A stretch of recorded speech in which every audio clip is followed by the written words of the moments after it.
وكجاران معه على طريق شيخ نصر هو ملابس سماجي ارجع نقول برضو نقول زور جمهور كيم ذلك سيد عبد الصمد بداية نعم كرمانجي سوراني كنا كين قصبتنا بو حسين جبال بو ايوه أمي بس عايز تنجيب بو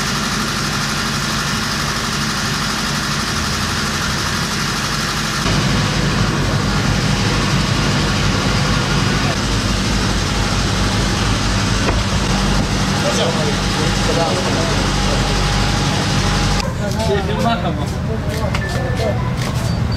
ماشي ان شاء الله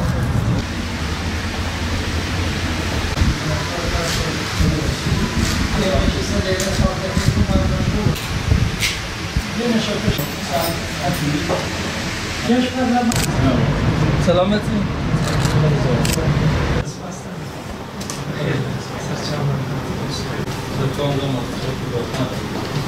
جيبي سوي كشتي زبطوي بوتن توكن بوتن مجاهدين نار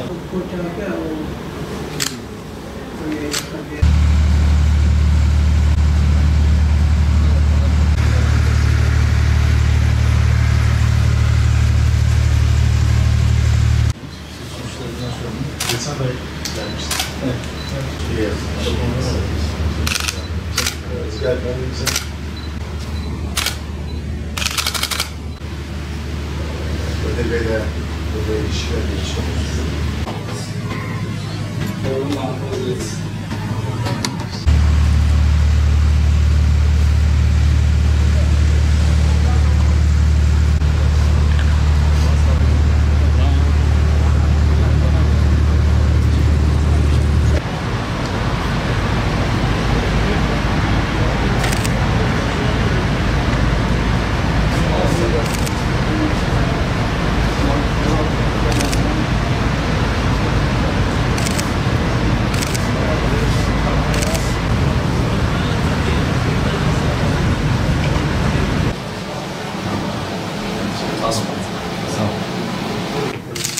Ben Sayın Başkanım,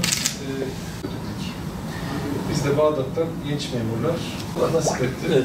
14 yıl sonra başkonsolos olarak Hoş geldin. içeren tarihi ziyaretlerinden sonra Türkiye-İKB İlişkileri Bakanlığı'ndan olsun. Sağ olun. Sağ olun. Sağ olun. Sağ olun. Teşekkür ederim. Görüşmek üzere. Sayın Başkan, Allah'a emanet olun. Sağ olun. Görüşmek üzere. Kendinize iyi bakın. Sağ olun.